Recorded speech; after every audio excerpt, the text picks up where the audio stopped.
Bonjour chers frères et sœurs du nord au sud, de l'est à l'ouest. Nous sommes aujourd'hui sur la chaîne Vitrine 237, une chaîne qui a pour objectif de promouvoir le Made in Cameroun. C'est quoi le Made in Cameroun? D'abord, il y a Made in, qui veut dire une marque déposée, provient de. Donc nous allons parler essentiellement des produits qui viennent du Cameroun, qui sont fabriqués au Cameroun par des Camerounais. Le contexte mondial sur le plan commercial est dominé par des politiques du type produire local et consommer local. Et le Cameroun ne saurait être en réserve de ces politiques-là. Ce n'est pas une négation de la mondialisation, mais une mondialisation non contrôlée sur le plan de notre production nous entraînerait dans l'abîme à coup sûr. Nous nous sommes donnés donc pour objectif de promouvoir les produits locaux sur tous les plans, c'est-à-dire sur le plan technique, sur le plan agroalimentaire, sur le plan électronique, sur le plan aérospatial, sur vraiment tous les domaines possibles, parce que vous allez le constater, les Camerounais ont beaucoup de génie et ils sont toujours prêts à avancer tant qu'ils ont les moyens de le faire. Une fois de plus, bienvenue sur la vitrine 237. Nous sommes à Makepe Saint-Tropez, dans une boutique qui s'appelle Fortitude Shop, et nous avons choisi aujourd'hui de tourner notre premier poste dans cette boutique-là. Parce que c'est la première boutique que nous avons découverte qui fait du Made in Cameroun. Et nous allons recevoir tout à l'heure sa promotrice, Paulette Ngobem, qui va nous parler de ses produits, de ses difficultés et de comment est-ce qu'elle s'est engagée dans cette voie-là pour aussi donner sa part dans la production du Made in Cameroun. Merci de nous recevoir dans ta boutique, Paulette. Et comme vous pouvez le voir, nous sommes assaillis de produits. Ça va du thé amincissant, au gingembre, au chocolat, au vin, aux huiles essentielles, au savon, etc. J'ai envie de te poser la question, Paulette. Comment es-tu arrivée au Made in Cameroun? Merci Olivier, et je suis très contente de participer à cette expérience. Donc, pour répondre à ta question, je te dirais que mes débuts dans le Made in Cameroun datent d'il y a 2 ans. Donc, je reviens parce que j'ai fait quelques années à l'étranger. Je reviens, je constate que notre environnement est, on va dire, pollué entre guillemets par les produits étrangers, parce que là-bas, ce qui est mis en avant justement, c'est des produits faits localement. Donc, moi, j'ai commencé à faire les foires, j'ai commencé à m'approcher de plus en plus des producteurs, et chemin faisant, je me suis rendu compte qu'en utilisant les produits locaux, on avait un problème, c'est-à-dire que la disponibilité, donc tu le découvres aujourd'hui, par la suite, tu ne sais pas où le trouver. Donc, c'est de là où tout part. C'est-à-dire que je me suis dit, si moi j'ai eu ces difficultés, peut-être d'autres aussi l'ont, et on commence par vendre les produits Made in Cameroun en ligne, et chemin faisant, on se dit, pourquoi pas avoir un point focal où on peut aider les gens à s'en procurer. Donc tu poses clairement le problème de la distribution et parfois de la disponibilité des produits du Made in Cameroun. Oui. Et ça rejoint ce que nous disions tout à l'heure, que la production locale n'est pas encore très avancée pour pouvoir couvrir les besoins locaux. Donc il est important que nous puissions avancer vers une production massive pour combler les besoins du marché local. Tout à fait. Alors, sur le terrain, concrètement, quelles sont les difficultés que tu as rencontrées par rapport à ces produits-là, par rapport aux producteurs eux-mêmes? Quelles sont les difficultés qu'ils t'ont rencontrées? Qu'est-ce qu'ils rencontrent? Comment est-ce qu'ils se battent au quotidien pour pouvoir quand même produire? Bon, la première difficulté en tant que consommatrice, d'abord, c'est, comme j'ai dit, l'inaccessibilité. En plus, il y a comme les producteurs ont très peu de moyens, donc ils produisent en petite quantité. Du coup, c'est toujours pas disponible. L'indisponibilité aussi des produits en tant que consommatrice. Maintenant, il y a un problème derrière, c'est que nos producteurs ont très peu de moyens. C'est pour ça qu'ils produisent le jour au jour. Donc, maintenant, pour répondre à ça, pour alors leur donner un coup de pouce, on pourrait, par exemple, juste au lieu d'entretenir ou alors de tenir les producteurs sous perfusion, décider véritablement de soutenir chacun d'eux, ou alors un produit qui s'est fait démarquer, qui s'est fait connaître, le soutenir et par la même occasion soutenir toute une filière. Je reprends l'exemple de la tisane par exemple. La tisane aujourd'hui elle est faite à base du gingembre. Derrière le gingembre, derrière la tisane, il y a la matière première, il y a les champs, il y a tout un réseau de distribution. Donc, soutenir, par exemple, les producteurs de tisane reviendrait à soutenir toute une chaîne de production. Effectivement. C'est la raison pour laquelle nous interpellons à la fois les pouvoirs publics et aussi les Camerounais de l'étranger qui sont soucieux d'avoir des produits de qualité qui viennent de chez eux, de pouvoir soutenir les producteurs locaux. C'est très simple. Celui qui a envie d'investir dans un produit local, que nous allons présenter dans nos prochains billets, il n'a qu'à nous contacter. Nous le mettrons en contact avec ce producteur et peut-être qu'il pourra l'aider à produire beaucoup plus massivement au point de pouvoir exporter ces produits-là. Parce que le but est celui-là. C'est-à-dire qu'une fois que la production locale est comblée, il est évident que tous les autres produits peuvent aller à l'extérieur. Alors, nous sommes exactement dans ta boutique. Est-ce que tu peux nous indiquer à peu près quels sont les produits qui sont les plus sollicités et quels sont les produits que tu trouves plus rarement? Bon, première chose, les produits sollicités sont les vins. Parce que non seulement ils attirent la curiosité, parce qu'on a par exemple le vin de pastèque, le vin de plantain, le vin d'hibiscus, les blancs de tomates, le vin de citronnelle. Donc tous ces vins-là sont des vins qui sont non seulement thérapeutiques, mais aussi se consomment pour le plaisir. Donc il y a ça qui est sollicité, il y a aussi énormément les farines locales, parce qu'on a les farines de patates, de plantain, de manioc, de riz, de mil. Tout cela, justement, vient combler un besoin. Et surtout, c'est les produits, comme vous l'avez dit au début, des produits, nos farines notamment, n'ont pas de gluten. Donc, du coup, c'est des produits qui nous, sur le plan sanitaire, viennent aussi résoudre un certain nombre de problèmes. Donc, on a parlé des chiffres tout à l'heure. Il y a le blé qui occupe la première place. Vraiment, ça bat tous les records. L'importation de blé aujourd'hui, c'est juste incroyable. Pourtant, on a tous nos tubercules qui peuvent justement combler tous ces besoins-là. Donc, après le riz, après les vins, il y a les farines, il y a les tisanes. Les gens veulent rebooster les systèmes immunitaires avec tout ça. Et puis, il y a le riz, il y a pas mal d'autres choses. Maintenant, il faut noter qu'il n'y a pas que l'agroalimentaire. Il y a la cosmétique, il y a le textile, il y a la décoration, il y a l'animation. Ici, comme c'est une boutique, on va dire, des produits, du matériel, c'est-à-dire de ce qui se consomme au jour le jour. Voilà.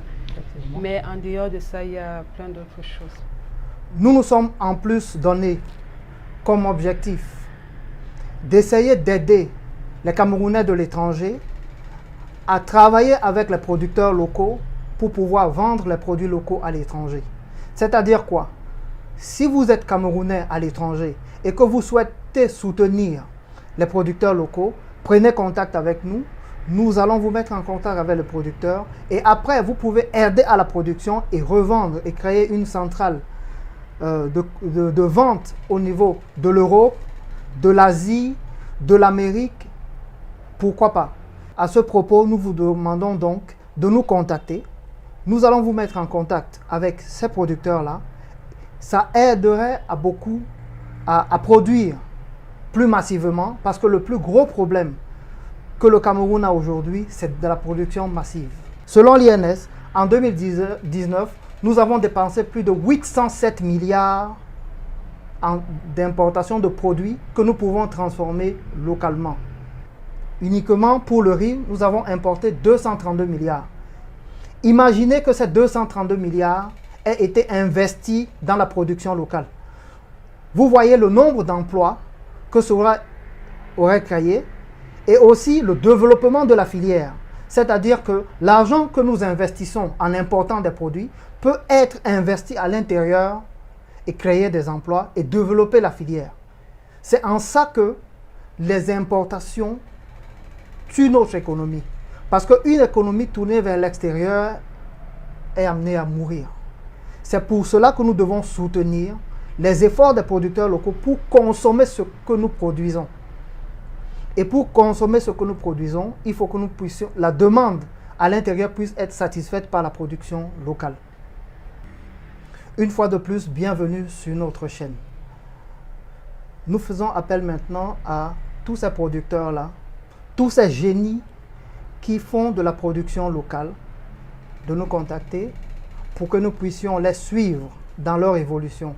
Notre chaîne a pour objectif de promouvoir le Made in Cameroun. Donc nous suivrons chacun dans ses étapes de production et nous allons promouvoir les produits. Nous recevrons par la suite tous ceux qui peuvent amener leurs produits, les présenter eux-mêmes et justement expliquer en quoi ils sont pertinents. Par la suite, nous ferons aussi des comparatifs parce qu'il y a beaucoup de produits qui arrivent ici avec des dénominations qui sont extrêmement dangereuses. Vous devez savoir que notre production locale est en grande partie bio. Il y a des perturbateurs endocriniens qui très souvent arrivent ici et nous créent des maladies. Alors que les produits locaux sont des produits en général faits avec du matériel local, sans additifs et très performants sur le plan sanitaire. Alors, s'il vous plaît, contactez-nous. Nous allons nous faire le plaisir de promouvoir vos produits. Okay. Je me souviens que j'étais venu te voir quand nous préparions un peu ce billet et j'avais trouvé du riz qui venait de Yagoua, du riz qui venait de Bamenda aussi et tout. Mais quelquefois, on ne le retrouve pas. Or, nous avons suivi tout à l'heure 232 milliards d'importations de riz en 2019. C'est énorme.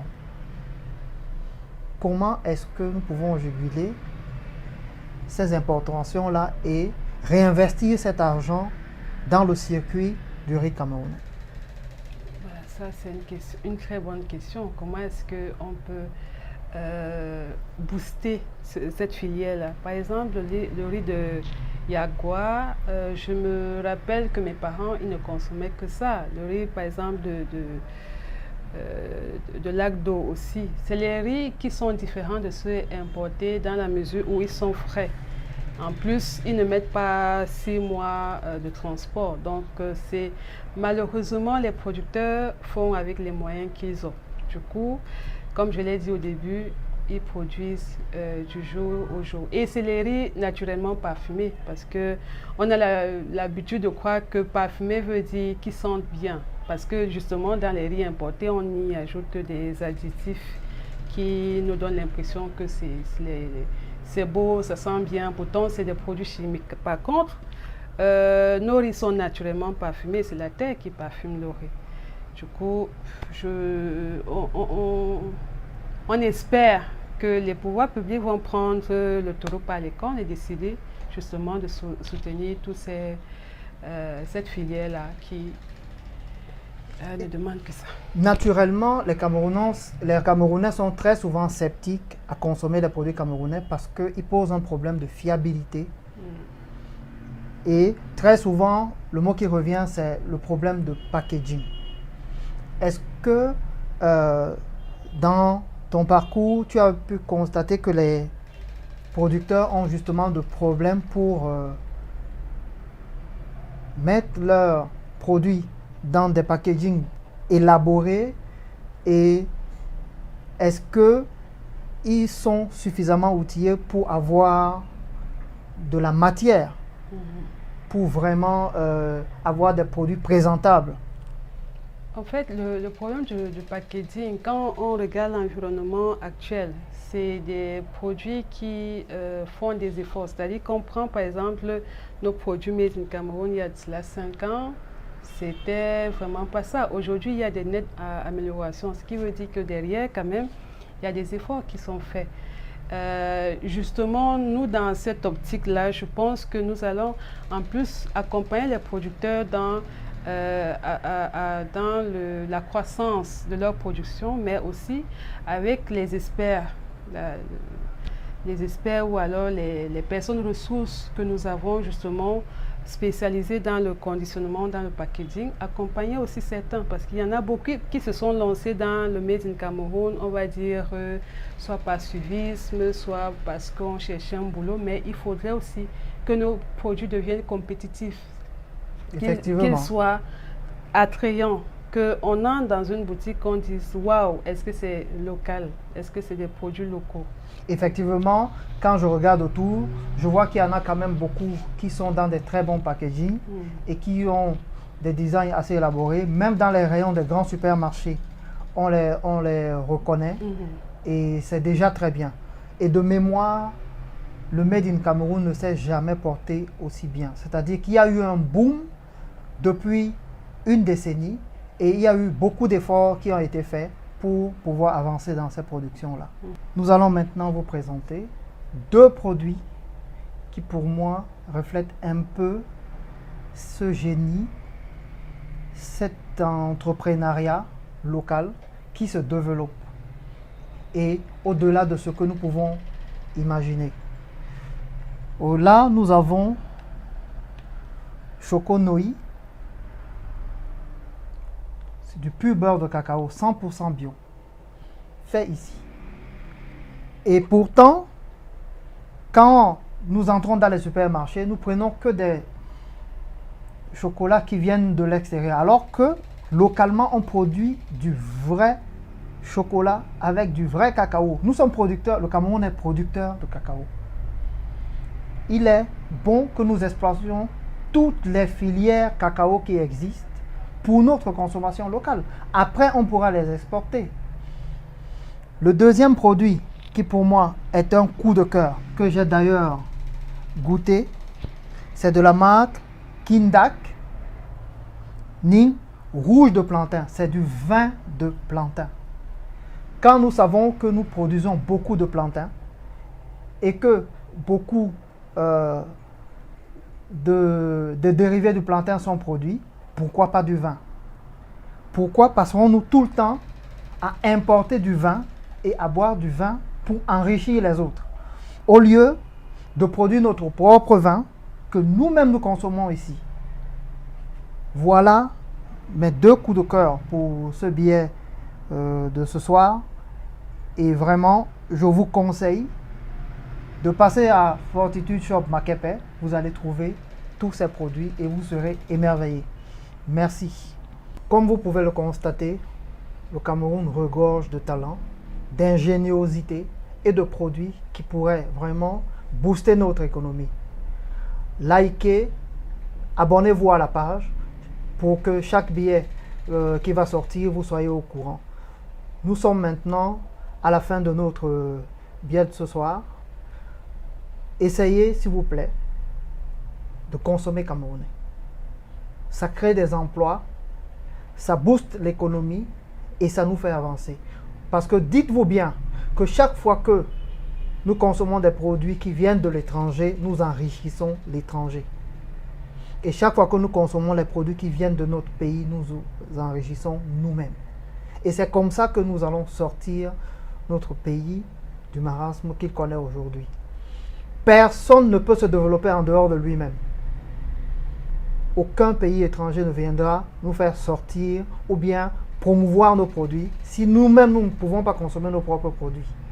Faisons confiance à ces gens qui se réveillent tôt le matin, travaillent pour nous produire des choses que nous pouvons consommer nous-mêmes. Merci et au prochain billet. Abonnez-vous, cliquez sur la cloche de notification et à la prochaine.